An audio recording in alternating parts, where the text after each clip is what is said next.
American Revolution, a war between America and Great Britain that lasted from 1775 to 1783 and turned the world upside down, an important historical event that is the reason for America's independence as its own country, filled to the brim with some truly historical figures. But today we focus on just one man and his role in the Revolutionary War, an enemy, perhaps you could call him the enemy.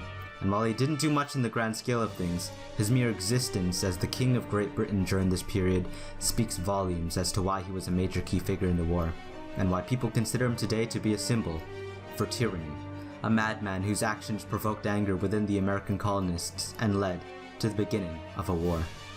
Today, we will be looking at King George III.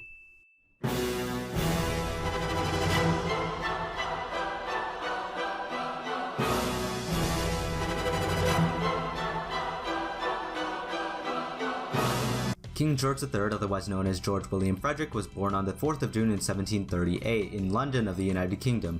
He became heir to the throne when his father died in 1751 and eventually became the official King of Great Britain and Ireland in 1760, following his grandfather King George II's death. He reigned for 59 years, and during these 59 years he lived through many historical events, but the most prominent event that he lived for, and perhaps the event that he's most well known for, was indeed the American Revolution, the war that turned the world upside down. But why? Why was he such an important figure in the war? What was his role? Wait, what was the war even about? It all started when Christopher Columbus found North America. To the continent of Europe, this was a major discovery and everyone wanted a piece of it. The European powers were excited, and the race to conquer this new world was on. After a few centuries of fighting with each other and the natives, the European powers conquered quite a bit of land. The British specifically managed to gain 13 colonies, essentially land part of what we know today as America. However, at that stage, they were still Britain's colonies. The French, on the other hand, managed to largely claim Canada and the Great Lakes. There were other countries too, of course, but they're not important. Anyway, there was one part of the land that both the English and the French wanted to claim and settle over the area. One day, the French decided to build some forts over there. And, well, the British were not happy.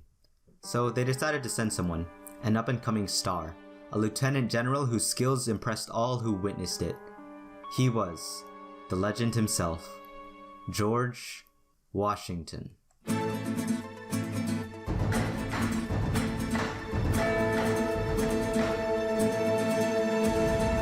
Okay, everyone, get out of the area. No. And so with his combined forces of British and Native American soldiers, George started a fight with the French, which ended with the French commander saying, "Hey, yo, we surrender, we surrender." Oh, okay. Wait. Oh, what are you doing? Oh. Well, I guess it's fine. It's not like this will start a 7-year war. And so the 7-year war began, also known as the French and Indian War. It ended in 1763 with a resounding victory for Great Britain and a complete defeat for France and their allies. Because of this, the British were able to expand further into North America, being awarded lands like Florida, Louisiana, and Canada. However, the war was expensive, and Britain's national debt skyrocketed.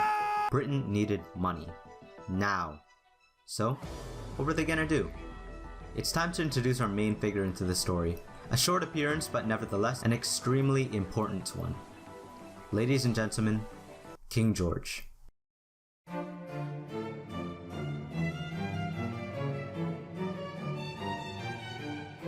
What should we do, Your Majesty? Well, we did defend the American colonies during the war, didn't we? Yes, Your Majesty. And I mean, the war did start in North America. Don't you think the English children living so freely over there should be paying for the debt, repaying the crown? It's only natural, isn't it? I agree, Your Majesty. We've already made them pay exclusively to us for sugar imports. Any other suggestions? If I will, Your Majesty, why don't we put a stamp on every single legal document and piece of paper printed in America? We'll tax the American colonies for every single piece of paper that they use, and there's nothing they can do about it. I love it. I give you consent to do this. What should we call it? We'll call it the Stamp Act.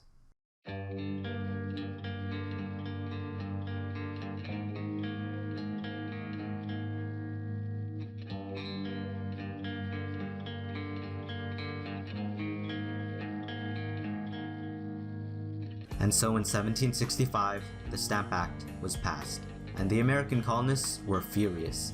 Up to this point, they mostly had relative freedom to rule themselves, but now Britain was asserting their dominance over them. They also didn't like the fact that there was no American representative in the government who could vote for or against this. So, they protested, day after day. People who supported Britain were frequently harassed and British goods were often boycotted. King George and the Parliament were shocked by the intensity of the protests. British business also took quite a heavy hit. So, not so long after its introduction, the Stamp Act was removed. But this did not stop them from trying new things.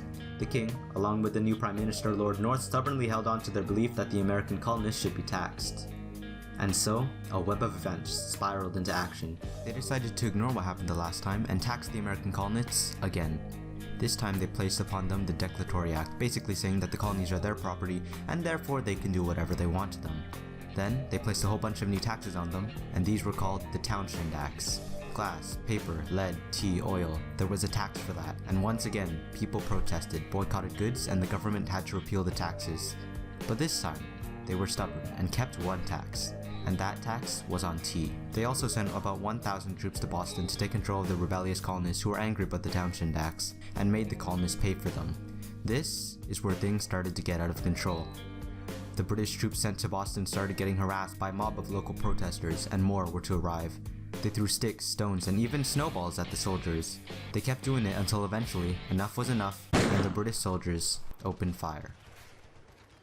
5 protesters were killed. The event that took place became frequently used as propaganda to get people to rebel against the evil Britain, and it became known as the Boston Massacre.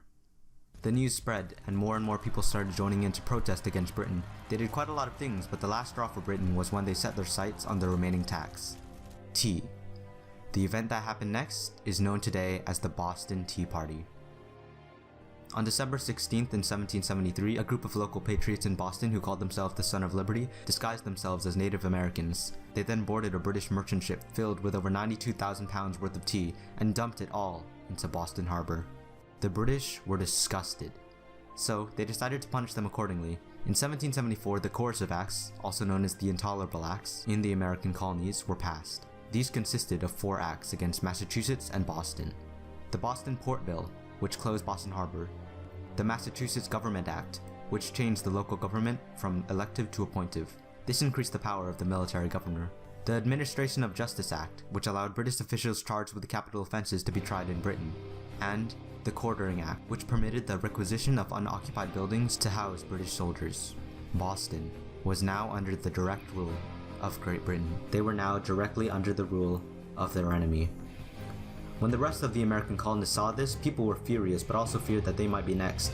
So, they gathered 56 delegates from 12 of the remaining colonies and met in Philadelphia at the First Continental Congress. These included people such as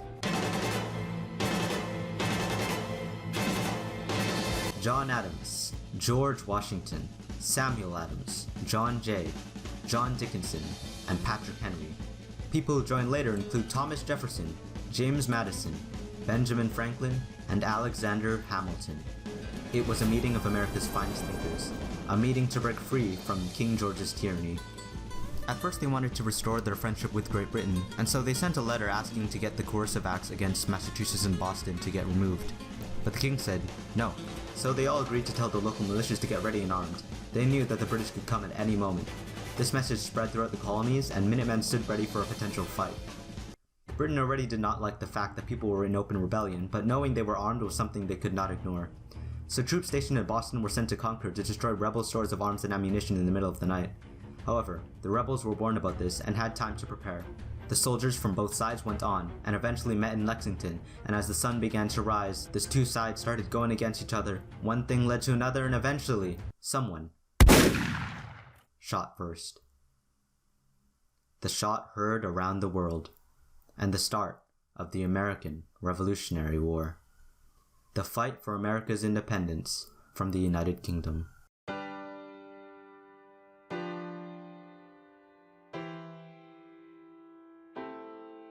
You say the price of my love is not a price that you're willing to pay.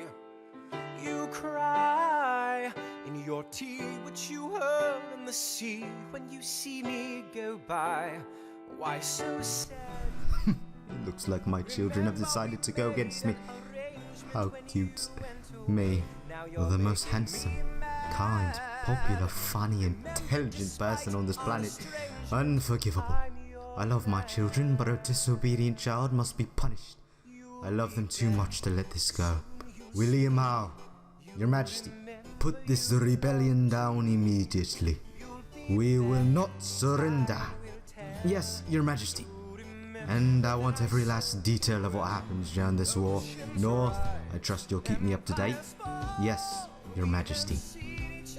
Excellent, excellent. Well, let the war begin. I will send a fully armed battalion to remind you of my love. Da da da da da. Da da da da da ya da. Da da da da da ya da. Da da da da da. Da da da da ya da. Da da da da da. You say our love is draining and you can't go on. You'll be the one complaining when I am gone. And no, don't change the subject, 'cause you're my favorite subject. My sweet, submissive subject. My loyal, royal subject. Forever and ever and ever and ever and ever. King George played little direct role in the war effort, yet remained fully invested in it. Part of the reason for the war's length was because King George refused to surrender to the colonies. However, when British General Cornwallis surrendered his 8,000 men in Yorktown to George Washington, any hope of winning for the British during the Revolutionary War was lost. In 1783, the Treaty of Paris was signed by representatives of King George and some other figures, and the war for independence was officially over. America had won.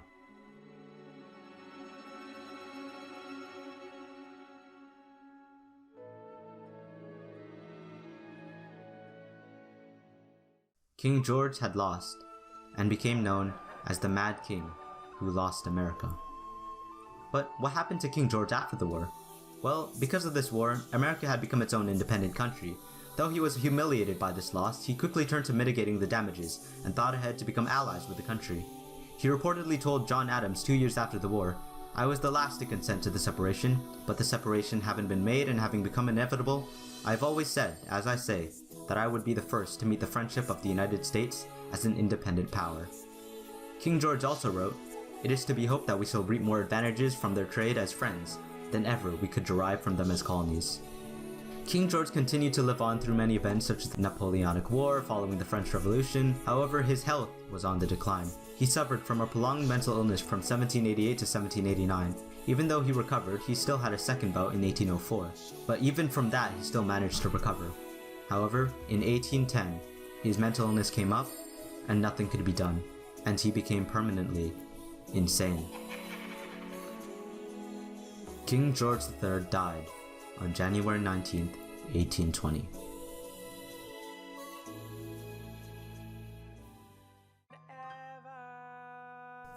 And there you have it, the American Revolution, the war that turned the world upside down, a war for independence, contacts and conflicts that created massive change, and what role King George III played in it.